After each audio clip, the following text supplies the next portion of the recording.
Hi, folks. I am reading Declaring Independence, Chapter 20 in the History of Us book, um, Colonies to Country. Here we go.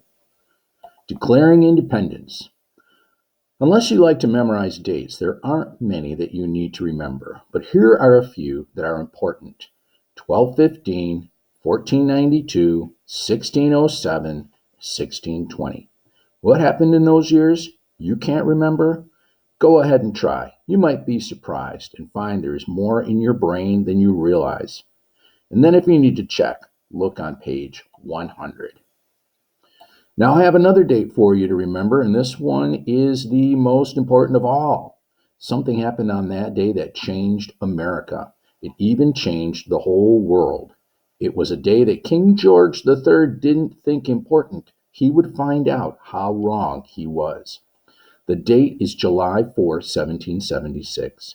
That was the day the members of the Second Continental Congress approved the Declaration of Independence. It was a year after the Battle of Bunker Hill, and finally the Americans had made up their minds to be free of Great Britain. But that wasn't why the world was changed. It was the words they used in that declaration that made all the difference. The delegates believed that if they were going to vote for independence, they should have a good reason. They knew that when they signed the Declaration, they became traitors to England.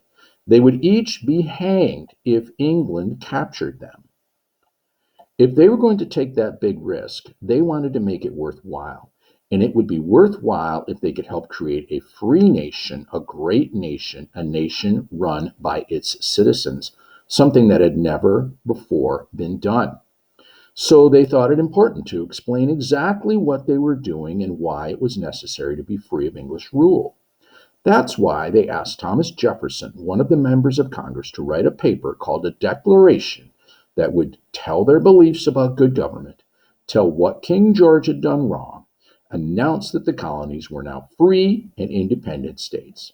Some people thought it surprising that Thomas Jefferson was asked to write the Declaration. Jefferson was one of the youngest members of the Continental Congress. He was a tall, shy redhead who loved to read, run, ride horseback, and play the violin. He had a reputation for writing well. John Adams said of him, though a silent member of Congress, he was so prompt, frank, and decisive upon committees and in conversation that even Samuel Adams, whoops, I messed up. Silent member of Congress, he was so prompt, frank, and decisive upon committees and in conversation, not even Samuel Adams was more so, that he soon seized upon my heart. Jefferson had left his wife behind on his Virginia farm, and he missed her. He wasn't sure he could write a good declaration, but John Adams and Ben Franklin had faith in him. They talked Thomas Jefferson into trying, and Adams told him, "You can write 10 times better than I can." Adams and Franklin were right. Thomas Jefferson knew just what to say, and he said it in a way that inspired people all over the world.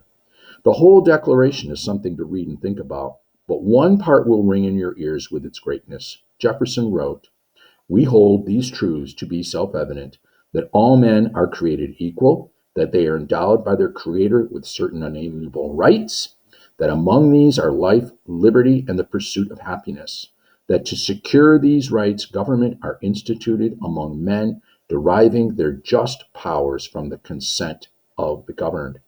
That was plain language in the 18th century, but you might have read it a few times to understand it. It's worth doing. Those are words worth memorizing. All men are created equal. I'm going to stop there.